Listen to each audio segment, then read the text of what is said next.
What you'll see in President Trump's 2027 budget is $56 billion in investment in drone dominance.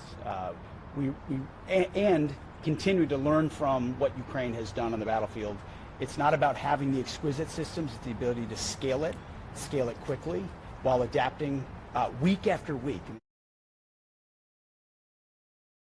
Next, the president's budget pledges $56 billion to build drone dominance, accelerate production lines, and reshape force structure and the industrial base for years ahead. That's how quickly drone technology adapts.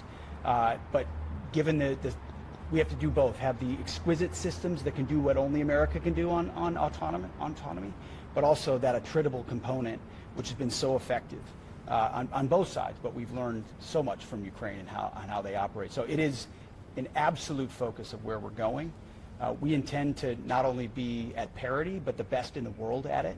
I think you'll see from our department that kind of investment going forward. What was your second way? We make all those types of important munitions to ensure that our companies are delivering not just a little bit more, but a lot of it more across the spectrum. Where we can help Ukraine, we have. Where we can enable Europe to do more, we have. And I'm encouraged by the European commitment. If you look at the amount of money that's been spent, Europe has stepped up, and Ukraine has been just as, if not more, effective in the process. So we want them to be able to defend, and we'll find a way to make sure we can help them. If allies in the Indo-Pacific significantly step up their defense spending, can the U.S. industrial base keep up and deliver the capabilities and systems that they would need in time when it's required? That's our job.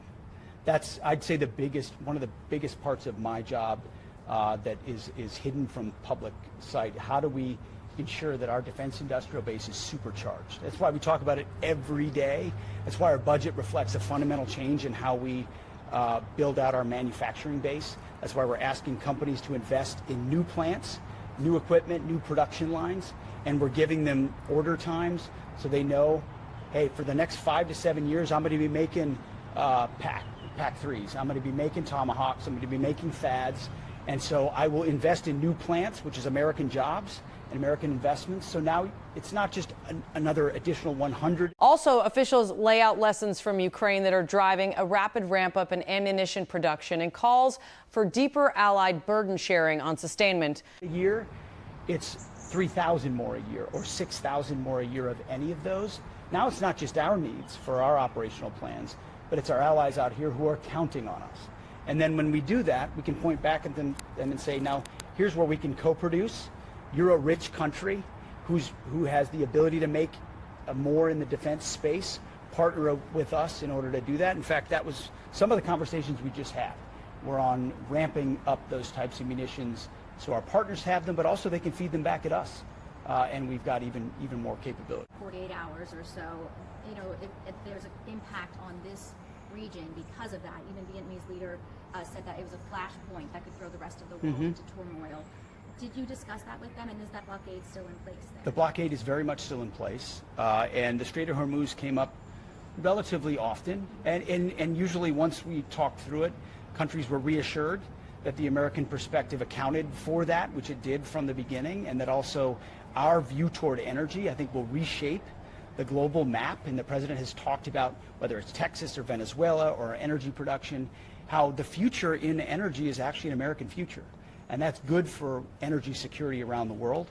In the meantime, I believe not just what we're able to do and are doing, whether it's known or unknown in the Strait, but also other countries putting pressure on Iran. Once a deal is had, or not, depending on the choice they made, it will be a open strait, a toll-free strait that the entire world can use. Finally, you'll hear firm commitments on allied submarine industrial ties and defense cooperation, including supplier commitments and joint shipbuilding plans to bolster capacity and jobs. Australia, when we've called Australia in this context, they've been willing to help with whatever assets they can provide, and we're grateful for that. It's in keeping with how Australia has been a strong partner of ours. The bulk of the weight has been an American effort, especially on the blockade, which has been ironclad and frankly has put the real pressure on Iran. They want to say that they control the strait, but we do, and everything behind the scenes shows that I think they can. And that's why we did the review the way that we did, is to ensure that what we're promising is aligned with what we're able to do. And previous administrations have not put enough emphasis on our defense industrial base or our shipbuilding industrial base. And our budget, which we believe we will get, and we're laser focused on making sure it happens, invests in American capabilities, American jobs that will deliver our ability to project those subs, but also provide inside this arrangement. But it's mutually beneficial. Those subs, obviously, in the hands of Australia are important for your defense, but they also